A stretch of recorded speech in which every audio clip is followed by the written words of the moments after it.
चंद्रकांत आनंद स्वतः गारगोटी करून तुमच्या गारगोटीला मी ओळख आलतो बरं का. मला वाटतं 15 वर्ष होऊन गेली. 15 वर्ष होऊन गेली तुमच्या गारगोटीला मुले महाराजांच्या मठा बांधवा कार्यक्रम. तर मला खूप आनंदाचे चांगले दिवस आले. सद्गुरूची कृपा हवे एवढं मागणे देवा. जन्म दिलेला बाळ मात्र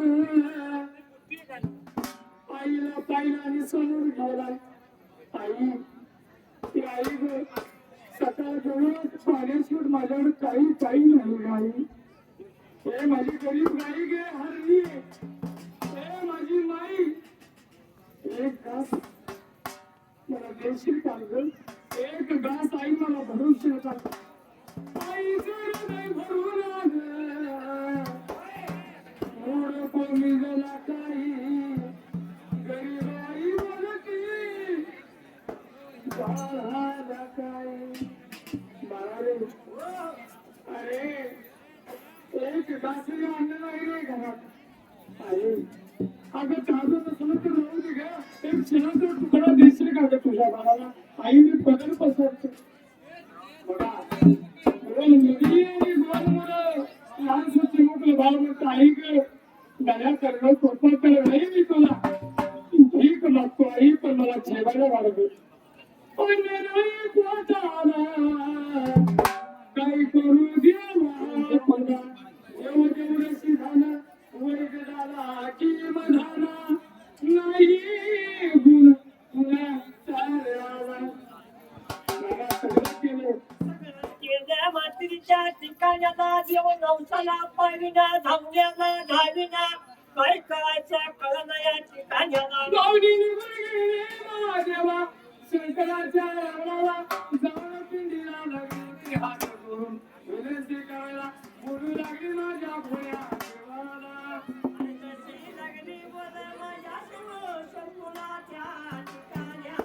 आशीर्वाद बरोबर दानाचे बाळा कळ हे पण 100 रुपये देणार बाबाचा आनंदाचे दिवस चांगला देवा. जाऊन शंकराच्या रावणाला पिंडीला मिठी मारली. गरीब गाई लागली आईला दोन ह्या 4 लेकरासाठी. हे देवा काय सांगू तुला बोला शंकरा आवड तुला देवाची आवड तुला देवाची हे राजा महाराज.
सूर्यवंशी सोनू मालेगाववाडी ग्रामपंचायत शिपाई त्यांनी पण 100 रुपये दिला.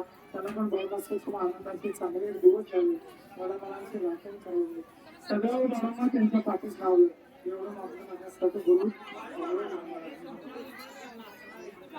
हा चालते चालते तेव्हा गरीब गाई जाऊ लागली रवाईला शेतकऱ्याच्या पिंडीवर लागली हसू घाला देवा काहीच ना केले. अरे मी एक पापी पुढच्या गोळ्याला घटकाच्या जोडूला काही गुन्हा केलाय का म्हणून अन्न करून उपाशी लागला ठेवायला रे देवा. देवा तू भाव रे भाव कोणी भावत नव्हतं पळे पळून मैत्र लोक लागली होती करायला